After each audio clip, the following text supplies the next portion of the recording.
வாரவளம் உறவுகளை மீண்டும் ஒரு முறை சந்திப்பதில் மட்டற்ற மகிழ்ச்சி. நாம் அனைவர் மீதும் இறைவனுடைய சாந்தியும் சமாதானமும் உண்டாவதாக. நான் உங்கள் TL ஜௌஃபர் கான். வாரவளம் உறவுகளோடு நாம் அடிக்கடி இந்த சமூகத்திலே நடக்கின்ற பிரச்சனைகள், பல்வேறு விதமான சம்பவங்களை பகிர்ந்து கொண்டு வருகிறோம். அந்த வகையிலே நாம் இப்போது முதியோரை எவ்வாறு கணம் பண்ண வேண்டும் என்கின்ற அந்த விடயத்தை நாம் உங்களோடு பகிர்ந்து கொள்ளலாம் என்று நினைக்கின்றேன். உண்மையிலே கடந்த சில நாட்களுக்கு முன்பு நான் என்னுடைய இல்லத்துக்கு முன்னால் ஒரு முதிய வயோதிப பெண்மணி தலையிலே சில காலை ஆகாரங்களை சுமந்தபடி வந்து கொண்டிருந்ததை அவதானித்துக் கொண்டிருந்தேன். என்னுடைய வீட்டு கதவை அவர் தட்டினார். வெளியே வந்து பார்க்கின்ற போது சாதாரணமாக ஒரு 9 வயதை தாண்டிய ஒரு பெண்மணியாக அவர் இருக்கக்கூடும். அவரை நான் அந்த பிராந்தியத்திலே திருமணம் முடித்து சென்று கிட்டத்தட்ட 3 தசாப்தங்கள் என்றால் அந்த 3 தசாப்த காலங்களிலும் அவரை நான் சந்தித்து கொண்டே வருகிறேன். அன்றைய காலகட்டங்களில் நான் அவரிடம் கேட்ட கேள்வி, நீங்கள் ஏன் அம்மா இவ்வாறு இந்த முதிய வயதிலும், நீங்கள் அப்போது நான் நினைக்கிறேன் அவருக்கு ஒரு 60 அல்லது 55 வயது இருக்கும் என்று, நீங்கள் இப்படி இந்த உணவுப் பொருட்களை விற்பனை செய்து கொண்டு வருகிறீர்கள் என்று கேட்டபோது அவர் சொன்ன தகவல், என்னுடைய கணவர் இல்லை, அவர் இறந்து விட்டார், நான் ஒரு இடத்திலே தங்கியிருக்கிறேன், அவர்கள் காலை ஆகாரத்தை இட்லி, அப்பம், பிட்டு என்று தயாரித்து தருவார்கள், அவற்றை கொண்டு ஏனைய இடங்களிலே விட்டு சென்றால் எனக்கு அவர்கள் 3 வேளை சாப்பாட்டை தருவார்கள், சில வேளைகளில் ஒரு நாளைக்கு 100 ரூபாய் காசும் தருவார்கள் என்று அந்த பெண்மணி என்னிடம் சொன்னார். அன்றிலிருந்து நான் பார்க்கின்றேன், இன்றும் நீண்ட காலம் போய்கொண்டிருக்கின்ற இந்த சூழ்நிலையிலும் அந்த 80 வயதை தாண்டி அல்லது 80 வயது எட்டி இருக்கின்ற அந்த நிலையிலேயும் அந்த பெண்மணி இப்போதும் அந்த வியாபாரத்திலே ஈடுபட்டிருக்கிறார். ஆனால் இப்போது அவர் தள்ளாடுகின்ற நிலையிலே அந்த தலையிலே வைத்து சுமந்து வருகின்ற அந்த பனை ஓலை பெட்டிக்குள் இருக்கின்ற அந்த பொருட்களை கொண்ட அந்த பாத்திரத்தை கூட அவரால் தூக்க முடியாது. கீழே இறக்கி வைத்தால் மேலே தூக்கி வைக்க முடியாத ஒரு சூழ்நிலையில் அவர் தள்ளாடி கொண்டிருந்தார். நானும் உதவிக்கு சென்று அதை தூக்கி மேலே வைத்து அவரை கொடுத்து விட்டு அவரை பின்னால் பார்த்து கொண்டிருந்தேன். அவர் மிகவும் தள்ளாத வயதிலே மிகவும் கஷ்டமான சூழ்நிலை நடந்து கொண்டிருந்தார். இதே போன்று மாலை நேரத்திலே பார்க்கின்ற போது சாதாரணமாக இடியப்பம் தயாரித்து கொடுக்கின்ற அந்த பெண்மணிகள், விற்கின்ற பெண்மணிகள் இவ்வாறு வீதி ஓரங்களிலே 2 கைகளிலும் பெரிய இரும்பு வாளிகளுக்குள் அல்லது பெரிய பாத்திரங்களுக்குள் அந்த இடியப்ப பெட்டிகளை வைத்துக் கொண்டு சுமந்து சென்று வீடு வீடாக விற்பதை பார்க்கின்றோம். இவர்களையெல்லாம் நான் சந்தித்து, ஏன் நீங்கள் இவ்வாறு கஷ்டப்படுகிறீர்கள் இந்த முதிய வயதிலும் என்று கேட்கின்ற போது அவர்கள் சொல்லுகின்ற விடயம், எங்களுக்கு உண்மையிலேயே எங்களுடைய கணவர்மார் இருந்திருந்தால் நாங்கள் இவ்வாறு வந்திருக்க மாட்டோம், அவர்கள் இறந்து விட்டார்கள், ஆகவே நாங்கள் தனிமை. அப்போது நான் கேட்கின்ற கேள்வி, உங்களுக்கு பிள்ளைகள் இல்லையா என்று. இல்லை, பிள்ளைகள் இருக்கிறார்கள், அவர்களுடைய வேலைகளை பார்த்து கொண்டு திருமணம் முடித்துவிட்டு சென்று விட்டார்கள் என்று. உண்மையிலேயே அவற்றை பார்க்கின்ற போது மிகவும் மனம் நொந்து போகக்கூடிய ஒரு சூழ்நிலை நமக்கு ஏற்படுகிறது. மிகவும் மனம் ரணம்பட்டு கொள்கிறது. ஏனென்றால் தம்மை பெற்று வளர்த்த அந்த தாய்மார்களை அல்லது தந்தையர்களை தெருவிலே விட்டுவிட்டு பிள்ளைகள், மனைவி பிள்ளைகளோடு வாழுகின்ற அந்த சூழ்நிலையை நினைக்கின்ற போது மிகவும் வருத்தமாக மனது வேதனைப்படக்கூடிய ஒரு சம்பவங்களாக மாறியிருப்பதை பார்க்கிறோம்.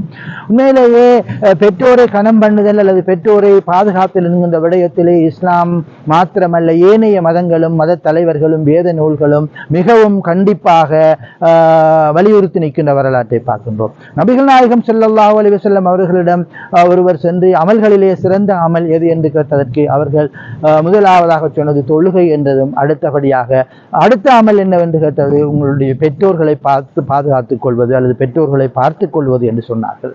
இதே போன்றுதான் ஏனைய மதங்களும் மார்க்கங்களும் தம்மை பெற்று வளர்த்த பெற்றோர்களை மதிப்பதை மிகவும் கவனமாக கையாண்டு வருவதை அல்லது வலியுறுத்தி வருவதை பார்க்கின்றோம். ஆனால் இன்றைய சூழ்நிலையில் அவ்வாறு இல்லாமல் ஓரளவு வயது தளர்ந்த நிலையிலே ஓய்வு தேவைப்படுகின்ற அல்லது தனிமை தேவைப்படுகின்ற அல்லது நிம்மதி தேவைப்படுகின்ற அந்த காலகட்டங்களில் அவர்களை தனிமையாக விட்டுவிட்டு அவர்களுக்குரிய ஆகாரங்களை கூட கொடுக்காமல் இத்தகைய நிலையிலே தள்ளிவிடுவதை பார்க்கின்ற போது மிகவும் கவலையாக இருக்கிறது.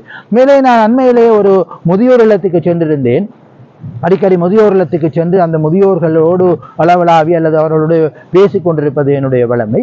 அந்த நிலை ஒரு முதியோர் இல்லத்துக்கு செல்லுகின்ற போது திடீரென ஒரு நிகழ்வுக்காக நாங்கள் ஏற்பாடு செய்த நிகழ்வுக்காக அந்த முதியோர் இல்லத்திலே அறையை அவர்களுடைய மண்டபத்தை தயார்படுத்த வேண்டியிருந்தது. அந்த மண்டபத்துக்குள் நுழைந்து பார்க்கின்ற போது அங்கே ஒரு மிக பிரபல்யமான குடும்பத்தைச் சேர்ந்த ஒருவர் கட்டிலே சாய்ந்து கொண்டிருக்கிறார். எனக்கு ஆச்சரியமாய் போய்விட்டது. அவரை மிக நீண்ட காலமாக எனக்கு தெரியும்.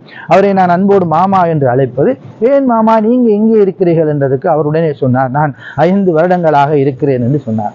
அப்படியானால் நான் அடிக்கடி வருவதுண்டே, உங்களை காணவில்லை என்ற போது, இல்லை உங்களை போன்றவர்கள் வருகின்ற போது நான் மறைந்து கொண்டு இந்த ரூமுக்குள் வந்து விடுவதுண்டு, ஏன் நீங்கள் இவ்வாறு இருக்கின்றீர்கள் என்று கேட்டபோது என்னால் இப்போது அவருக்கு அப்போது நான் நினைக்கிறேன் அவர் அண்மையிலே இறந்தும் போய்விட்டார், மரணத்தை தழுவிவிட்டார். அல்லாஹ் அவருடைய பாவங்களை மன்னித்து அவருக்கு ஜன்னத்துல் ஃபிர்தௌஸை வழங்க வேண்டும் என்று இந்த வேளையில் நாம் பிரார்த்தித்துக் கொள்வோம். என்னால் இப்போது உழைக்க முடியாது. அவருக்கு அப்போது நான் நினைக்கிறேன் 75 வயதை தாண்டிய ஒருவராக இருந்தார். ஒரு பிரபல்யமான குடும்பத்தைச் சேர்ந்தவராகவும் இருந்தார்.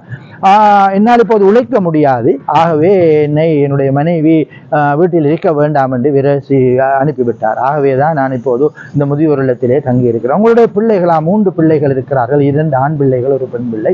மிகவும் சிறந்த நிலையிலே இருக்கு. அவர்கள் பார்ப்பதில்லையா? இல்லை, அவர்களும் பார்ப்பதில்லை. மிகவும் நான் கண்கலங்கி விட்டேன். இவ்வாறான மனிதர்கள், இவ்வாறான தாய் தகப்பன் தந்தையர்களை தெருவிலே விட்டு முதியோர் இல்லங்களுக்கு அனுப்பி வைத்து விட்டு அவர்கள் வீடுகளிலே வாகனங்களிலும் சொகுசு வாகனங்களிலும் ஆடம்பர வாழ்க்கையிலும் மாட மாளிகையிலும் வாழுவதை நினைக்கின்ற போது மிகவும் கவலையாக இருக்கிறது. ஆகவேதான் இந்த இவ்வாறான பதிவுகளை நான் சமூகத்துக்கு மத்தியிலே விடுவதற்கான காரணமும் இதுதான். தயவு செய்து உங்களுடைய பெற்றோர்களை நீங்கள் இவ்வாறு கைவிட்டு விடாதீர்கள். உங்களுடைய பெற்றோர்கள் தான் உங்களை பெற்று வளர்த்தவர்கள். பல்வேறு கஷ்டங்களுக்கும் பல்வேறு தியாகங்களுக்கும் மத்தியிலே உங்களை பெற்று வளர்த்த அந்த தாய் தந்தையர்களை நீங்கள் கடைசி வரை காப்பாற்ற வேண்டிய ஒரு சூழ்நிலை அல்லது கட்டாயம் உங்களுக்கு இருந்து கொண்டே இருக்கிறது. அதுதான் மார்க்கமும். பெற்றோரை கனம் பண்ணாதவர்கள் வாழ்க்கையிலே நிம்மதியாக வாழ்ந்துவிட முடியாது. ஒன்றை மாத்திரம் அவர்கள் தெளிவாக புரிந்து கொள்ள வேண்டும். அவர்கள் அவர்களுடைய பெற்றோரை எவ்வாறு நடத்தினார்களோ அதே போன்றுதான் அவர்களுடைய பிள்ளைகள் அவர்களையும் நடாத்தும் என்கின்ற அந்த பிராயச்சித்தத்தையும் அவர்கள் திரும்பி பார்த்து எண்ணிக்கொள்ள வேண்டிய ஒரு சூழ்நிலையிலும் இருக்கிறார்கள். எனவேதான் இந்த பதிவு ஒரு கனதியான பதிவு, மனதை கல்லாக்கி கொண்டு அல்லது இவ்வாறு பல சம்பவங்களை நாம் சமூகத்திலே கண்டு அவற்றை நமது உறவுகளோடு பகிர்ந்து கொள்ள வேண்டும் என்பதற்காக இந்த பதிவை நாம் உங்களோடு பகிர்ந்து கொள்கிறோம். தயவு செய்து நீங்கள் உங்களுடைய பெற்றோர்களை இவ்வாறு சாதாரண கூலி வேலைகளுக்கு அல்லது இவ்வாறு சிறிய சிறிய வியாபாரங்களுக்கு அல்லது முதியோர் இல்லங்களுக்கு அனுப்பிவிட்டு நீங்கள் நிம்மதியாக வாழ்ந்து விடலாம் என்று நினைக்காதீர்கள். அல்லாஹ்வின் பிடி மிகவும் கடுமையானது. அல்லாஹ் உங்களை சோதிக்க நாடுகின்ற போது நிச்சயமாக நீங்கள் அந்த சோதனையிலிருந்து தப்பிக்கொள்ள முடியாத சூழ்நிலை வரும். எனவேதான் பெற்றோர்களை ஆதரித்து அவர்களை அரவணைத்து அவர்களை பராமரிக்கின்ற நல்ல மனிதர்களாக நாம் மாறுவதற்குரிய சந்தர்ப்பத்தை ஏற்படுத்திக் கொள்வோமாக.